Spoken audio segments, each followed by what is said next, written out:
بسم اللہ الرحمن الرحیم۔ دوستو، اس سے پہلے آپ نے ہم سے سنا کہ حضرت امام علی مقام امام حسین رضی اللہ تعالیٰ عنہ جب کربلا کے میدان میں تھے اور 9ویں کا دن تھا اور یزیدی یہ چاہتے تھے کہ جنگ کو آپ پہ مسلط کر دیا جائے، تو آپ نے ایک رات کی مہلت مانگی۔ آپ نے فرمایا کہ یہ رات جو یوم عاشور کی رات ہے، عاشورے کی رات ہے، 10ویں محرم الحرام کی رات ہے، اس رات میں آپ ہمیں اللہ جل شانہ کی بارگاہ میں آخری رات کے طور پر عبادت کرنے کا موقع دو، تاکہ ہم اپنے رب کی بارگاہ میں استغفار کریں گے۔ تو وہ اس رات کو مان گئے، مہلت دینے پہ راضی ہو گئے۔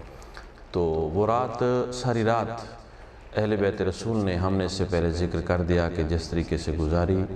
ذکر و اذکار میں گزاری، توبہ استغفار میں گزاری، یعنی اللہ کی بارگاہ میں گڑ گڑا کے رو کے عاجزیاں زاریاں کر کے گزاری۔ اور امام علی مقام نے اپنے ساتھیوں کے ساتھ جو خطبہ دیا، اس کا ذکر پہلے آپ سن چکے ہیں۔ تو جب صبح ہوئی، محرم الحرام کی 10ویں کی صبح ہوئی، جمعہ کا دن تھا، اور یہ اہل بیت رسول پہ گویا کہ قیامت صغریٰ ٹوٹ پڑی تھی۔ اور جب صبح ہوئی تو امام علی مقام نے نماز پڑھائی، حضرت علی اکبر رضی اللہ تعالیٰ عنہ نے اذان دی، امام علی مقام نے اپنے ساتھیوں کو امامت کرائی، نماز پڑھائی۔ اور اس کے بعد جب سورج چڑھا تو یزیدی جو تھے وہ بالکل تیار تھے کہ جتنا جلدی ہو سکتا ہے اس لشکر کو، یعنی ان 82 افراد کا ایک قافلہ ہے، اس پہ جلدی ان کو ختم کر دیا جائے۔ تو جب آپ نے ان کے ارادے کو دیکھا تو امام علی مقام پھر ان یزیدیوں کے پاس اتمام حجت کے طور پہ تشریف لے گئے، اپنے گھوڑے پہ سوار ہوئے۔ تو گھوڑے پہ سوار ہونے کے بعد آپ نے انہیں مخاطب کیا اور فرمایا کہ اے کوفیو، دیکھو میں یہاں خود نہیں آیا، بلکہ تم لوگوں نے میرے پاس خط بھیجے، اور کافی تعداد میں خط بھیجے، اور آپ لوگوں نے مجھے یہ کہا کہ ہم بغیر امام کے زندگی، بغیر امیر کے زندگی گزار رہے ہیں، اگر آپ یہاں پر نہیں آئیں گے تو کل قیامت کے روز ہم آپ کے خلاف اللہ اور اس کے رسول کی بارگاہ میں مقدمہ دائر کریں گے کہ ہم انہیں بار بار کہتے رہے، لیکن انہوں نے ہمیں یزید کے فسق و فجور اور ظلم و ستم کے لیے چھوڑ دیا تھا۔ تو آپ نے فرمایا تم لوگوں نے یہ مجھے خط لکھے، پھر میں یہاں پر آیا، اگر تمہیں یہاں پر میرا آنا گوارا نہیں ہے، تم مجھے یہاں پر برداشت نہیں کرتے ہو، تو مجھے واپس اپنے شہر مدینہ شریف میں جانے دو، میں واپس چلا جاؤں گا۔ اور اس کے بعد آپ نے فرمایا کہ ذرا غور تو کرو کہ جس ذات کے ساتھ تم جنگ کرنے لگے ہو، جہاد کرنے لگے ہو، جس کو تم جہاد کا نام دے رہے ہو، مجھے تم قتل کرنے کے در پہ ہو، تمہیں معلوم ہے کہ میں کون ہوں؟ کیا تمہیں معلوم نہیں ہے کہ اس کائنات میں، پوری روئے زمین میں صرف اور صرف میں اکیلا ہی امام الانبیاء جناب محمد الرسول اللہ صلی اللہ علیہ وآلہ وسلم کا اکیلا اکلوتا نواسا ہوں؟ میرے علاوہ روئے زمین میں کوئی بھی کسی نبی کا نواسا نہیں ہے۔ اور فرمایا کیا تمہیں معلوم نہیں ہے کہ میں جناب سیدنا علی المرتضیٰ رضی اللہ تعالیٰ عنہ کا بیٹا ہوں، جو مولائے کائنات ہیں، جن کی محبت کو میرے نبی نے اپنی محبت قرار دیا، اور جو 8 سال کی عمر میں ایمان قبول کر چکے۔ اور آپ نے فرمایا کہ کیا تمہیں معلوم نہیں ہے کہ حضرت سیدنا امیر حمزہ رضی اللہ تعالیٰ عنہ سید الشہداء جو ہیں، وہ میرے والد حضرت علی کے چچا ہیں، اور حضرت جعفر طیار جو ہیں وہ میرے چچا ہیں۔ اور اے لوگوں، کیا تم نے نہیں سنا کہ نبی کریم علیہ السلام نے میرے اور میرے بڑے بھائی حضرت امام حسن رضی اللہ تعالیٰ عنہ کے بارے میں فرمایا کہ حسن اور حسین دونوں جنتی جوانوں کے سردار ہیں؟ فرمایا کہ یہ قول تم نے حضور کا فرمان سنا ہے، یہ میرے اور میرے بھائی حسن کے بارے میں حضور کا فرمان ہے۔ اور اس کے بعد آقا کریم علیہ السلام نے کہ نواسے، حضور کے نواسے حضرت امام حسین نے فرمایا کہ دیکھو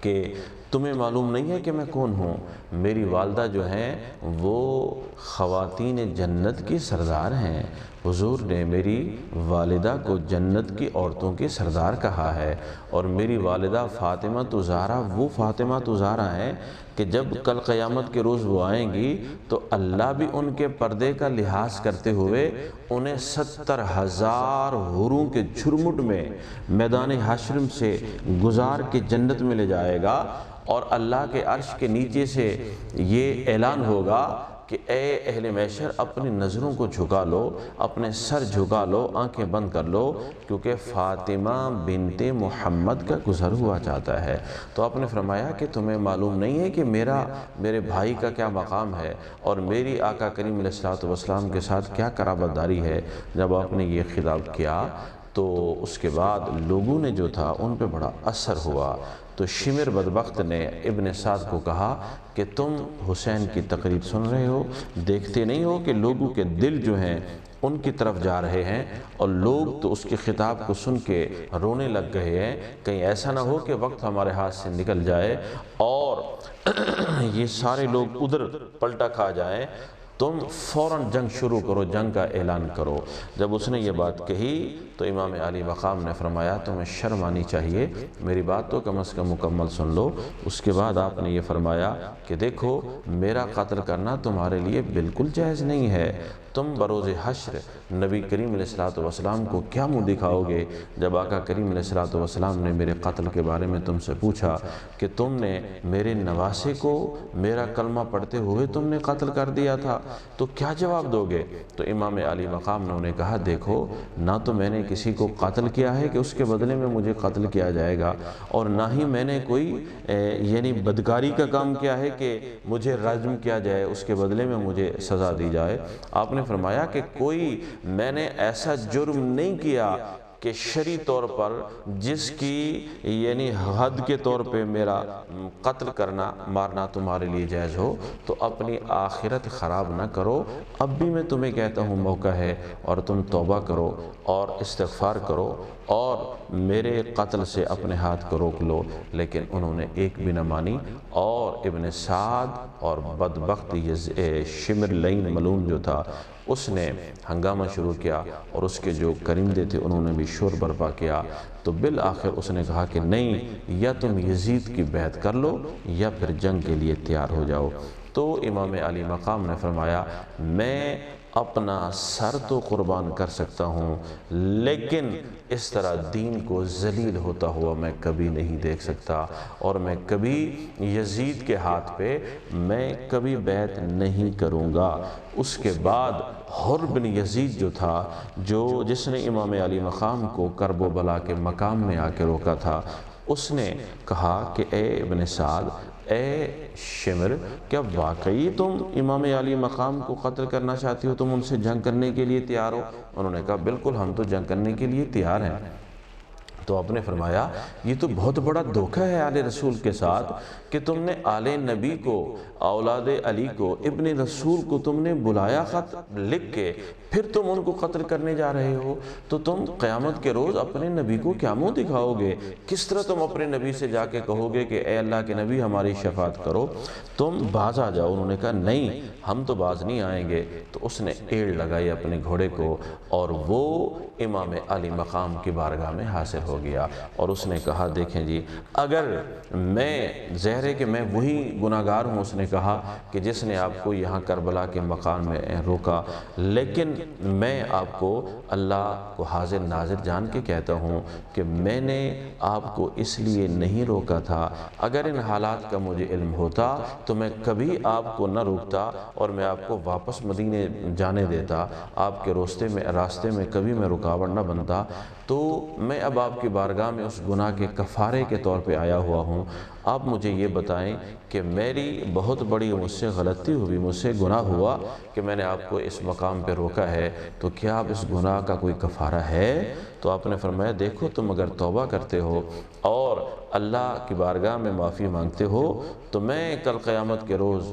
اپنے نبی، اپنے نانا کی بارگاہ میں تیری شفاعت ضرور کروں گا۔ تو حر بن یزید جو تھا اس نے لشکر یزید کو چھوڑ کے امام علی مقام کے ساتھ آ گیا۔ اب یہاں پر ایک بات بڑی قابل غور ہے، ادھر صرف 82 لوگ تھے جن میں خواتین بھی تھیں، غیر بالغ معصوم سے آل رسول کے پھول بھی تھے، بچے بھی تھے۔ ادھر 22,000 کا لشکر تھا، ان کے پاس مکمل یعنی جنگ کا سامان تھا، جنگ کے ہتھیار تھے، اور یہ جنگ کرنے کے لیے تو گئے نہیں تھے، ان کے پاس تو ہتھیار بھی پورے نہیں تھے، جو حفاظت کے لیے تھا ہتھیار ہوتے ہیں وہی تھے۔ لیکن دیکھنے والی چیز یہ ہے کہ 22,000 میں سے ایک ایسا بندہ امام عالی مقام کی طرف آیا جو 1,000 سپاہیوں کا سپہ سالار تھا، جو 1,000 سے بھی اعلیٰ اور افضل تھا۔ لیکن دوسری طرف اب دیکھیں کہ ان 82 لوگوں میں سے وہ دیکھ رہے تھے، بالکل سمجھ رہے تھے کہ آج ہماری جو ہے نا زندگی کا اختتام ہو جائے گا، ہمارے لاشوں پہ یہ گھوڑے دوڑا دیں گے، سب کچھ وہ دیکھ رہے تھے۔ لیکن اس کے باوجود امام عالی مقام کے خیمے میں سے ایک بندہ بھی یزید کی طرف نہیں گیا۔ تو یہ بتا رہی ہے، حالات بتا رہے ہیں کہ حق والے اگرچہ تعداد میں کم بھی کیوں نہ ہوں، لیکن حق حق ہوتا ہے۔ دوستو یہی بات امام عالی مقام کے حق ہونے کی یہ بھی ایک بہت بڑی دلیل ہے کہ حر بن یزید جو 1,000 سپاہیوں کا سپہ سالار تھا، وہ یزیدی فوج کو، اپنے اس عہدہ و منصب کو چھوڑ کے اہل بیت کی طرف آیا۔ وہ بتا رہا تھا کہ حق ادھر نہیں ہے، حق ادھر ہے۔ بظاہر طاقت ادھر ہے، بظاہر لشکر کی فراوانی ادھر ہے، لیکن حق ادھر نہیں ہے بلکہ حق ادھر ہے۔ جب یہ معاملہ ہوا تو شمر نے ابن سعد سے کہا کہ تم جنگ کا آغاز کرو ورنہ میں خود جنگ کو شروع کر دوں گا۔ تو چنانچہ انہوں نے پھر جنگ کو شروع کیا۔ تو ابن سعد نے سب سے پہلے امام عالی مقام کی طرف تیر پھینکا اور اس نے کہا لوگو گواہ ہو جاؤ، ابن زیاد اور یزید کی بارگاہوں میں یہ تم گواہی دو گے کہ خیمہ حسینی کی طرف سب سے پہلے میں نے ہی تیر پھینکا تھا۔ وہ ان لوگوں کو اپنے جہنمی ہونے اور آل نبی ابن رسول کے قاتل ہونے کا گواہ بنا رہا تھا۔ چنانچہ انہوں نے پھر یہ جنگ شروع ہوئی، ادھر سے بھی لوگ گئے، ادھر سے بھی لوگ گئے، حتیٰ کہ آل رسول کے نوجوان جو تھے وہ شہید ہو گئے، جن میں حضرت علی اکبر بھی تھے، 6 مہینے کے دودھ پیتے حضرت علی اصغر بھی تھے، حضرت عون تھے، حضرت محمد تھے، حضرت ابو بکر، حضرت عمر، حضرت قاسم، یہ حضرت عباس علمدار، یہ سب شہید ہو گئے۔ ایک ایک کر کے سب جو تھے شہید ہو گئے۔ آپ کے جو ساتھی تھے وہ بھی جو تھے وہ واصل شہادت ہوئے، ان کو بھی اللہ نے رتبہ شہادت پہ فیض کیا، اور اہل بیت کے جتنا بھی جوان تھے انہوں نے بھی رتبہ شہادت پہ وہ بھی فائز ہو گئے۔ دوستو سب سے آخر میں حضرت امام زین العابدین رضی اللہ تعالیٰ عنہ جو بیمار تھے کربلا میں، وہ بچ گئے، وہ جنگ میں جانا چاہتے تھے لیکن امام عالی مقام نے انہیں اجازت نہ دی کیونکہ وہ بیمار تھے، اور آپ نے فرمایا کہ یہ جو تیری پھوپھی ہے، تیری والدہ اور یہ جو تیری ہمشیرہ، یہ بچیاں ہیں، بیویاں ہیں، ان کو مدینے پھر کون لے کے جائے گا تیرے بغیر؟ تو امام زین العابدین رضی اللہ تعالیٰ عنہ وہاں جو تھے وہ رتبہ شہادت پہ فائز نہ ہوئے کربلا معلیٰ میں، وہاں پر ان کی شہادت کا واقعہ پیش نہ آیا۔ اس کے بعد سب سے آخر میں امام عالی مقام امام حسین رضی اللہ تعالیٰ عنہ میدان کارزار میں تشریف لے گئے۔ جب آپ وہاں پر میدان کارزار میں پہنچے تو وہاں پر کیفیت یہ تھی کہ حضرت امام عالی مقام امام حسین رضی اللہ تعالیٰ عنہ نے وہ لباس پہنا ہوا تھا کہ جو لباس انہیں نبی کریم علیہ السلام سے عطا کیا گیا تھا، یعنی حضرت علی رضی اللہ تعالیٰ عنہ کا جو تھا، آپ نے جو تلوار تھی حضرت علی رضی اللہ تعالیٰ عنہ کی تلوار تھی، آقا کریم علیہ السلام کا امامہ مبارک سر پہ باندھا، سید الشہداء حضرت امیر حمزہ کی ڈھال پشت پہ رکھی، اور حضرت علی رضی اللہ تعالیٰ عنہ کی تلوار ذوالفقار گلے میں حمائل کی، حضرت جعفر طیار کا نیزہ ہاتھ میں لیا۔ اس طرح تاجدار کرب و بلا جو تھے انہوں نے آپ نے یعنی مصری ایک جو کرتا تھا وہ بھی زیب تن فرمایا، اور اس کے نیچے آپ نے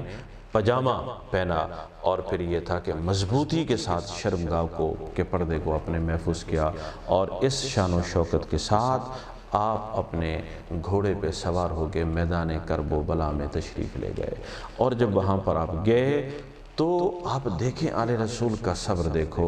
18 سال کا بیٹا، 6 مہینے کا دودھ پیتا بچہ، 6-6 7-7 سال 8-8 سال کے بھانجے بھتیجے شہید ہو گئے،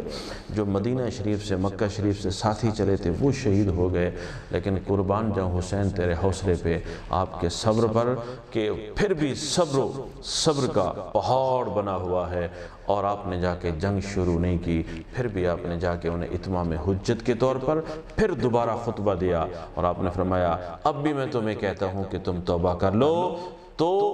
شاید کہ تمہارے بچا ہونے کی، شاید کہ تمہاری کو سبیل نکل آئے۔ لیکن وہ تو بدبخت تھے، ان کی آنکھوں پہ پٹیاں چڑھی ہوئی تھیں، اور ایک ایک کر کے جب امام علی مقام کے مقابلے میں وہ آئے تو آپ نے ان سب کو واصل جہنم کے جو بھی آتے رہے، تو بالآخر وہ مل کے انہوں نے امام علی مقام پہ حملہ کیا، ہر طرف سے جو تھا انہوں نے آپ پہ حملہ کیا، تیر مارے، پتھر مارے، نیزوں کی انیاں ماری، اور قریب آ کے آپ پر تلوار کے بھی انہوں نے وار کیے، ہر طرف سے انہوں نے یعنی کوشش کی کہ بھی امام علی مقام جو تھے ان پہ حملہ کیا جائے۔ آخر یہ ہوا کہ جب ہر طرف سے انہوں نے آپ پہ حملہ کیا، جو واقعہ ہے وہ مکمل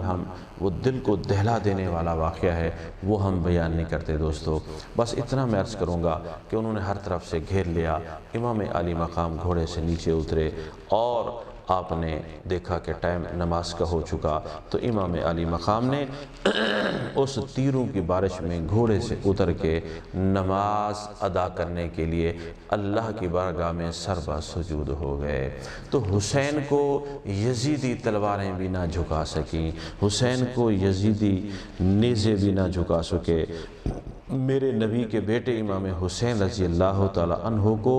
وہاں تیروں کی برسات بھی نہ جھکا سکی، اگر حسین کے سر کو جھکایا تو اللہ نے جھکا دیا۔ جب آپ نے اپنے سر کو سجدے میں رکھا تو یزیدیوں نے دیکھا کہ اب حسین ہمارے قابو میں ہے، تو وہ نماز کی حالت میں امام علی مقام جو تھے ان کی بارگاہ میں ان کے اوپر وہ سوار ہوئے، اور امام علی مقام پر حملہ کر کے انہوں نے امام علی مقام کا سر تن سے جدا کر دیا۔ انا للہ و انا الیہ راجعون۔ دوستو اس وقت امام علی مقام کی عمر جو تھی تقریباً 56 سال 5 ماہ اور 5 دن آپ کی عمر بنتی ہے۔ جمعہ کا دن تھا، محرم الحرام کی 10ویں تاریخ تھی، سن 61 ہجری 680 عیسوی تھی، اور یوں نبض رسول کو انہوں نے کرب و بلا کے میدان میں شہید کر دیا۔ پھر وہ جو جسم اقدس تھا اس پہ ان بدبختوں نے گھوڑے دوڑائے، حتیٰ کہ جسم جو کپڑے انہوں نے اتار لیے، اور جسم جو تھا اس کی وہ ٹکڑے ٹکڑے ہو گئے، اور جتنا بھی وہاں پر بدبخت یزیدی کتے تھے انہوں نے پھر وہ جو امام علی مقام کے خیمے تھے ان خیموں کو لوٹنا شروع کر دیا، اور وہ جو پاک بیبیاں تھیں وہ وہاں پر موجود تھیں، جو وہاں پر مورخین کرام نے واقعات لکھے ہیں، یقین مانیے کہ وہ زبان لڑکھڑا جاتی ہے، دل کانپ اٹھتا ہے وہ واقعات بیان کرنے کے لیے۔ مختصر یہ کہ جب یہ ساری شہادتیں ہوئیں تو پھر انہوں نے اپنے لوگوں کو جمع کیا، اور جمع کرنے کے بعد انہوں نے پھر اپنے لوگوں کے جنازے بھی پڑھے، ان کو دفن کر دیا، اور باقی جو تھے اہل بیت رسول اور ان کے ساتھی وہ وہیں پہ موجود رہے۔ یہاں تک ہم نے آپ کو عرض کیا، اور اس کے بعد اگلا جو ہے جو مرحلہ پیش آیا وہ ہم انشاءاللہ اگلے حصے میں آپ کو عرض کریں گے۔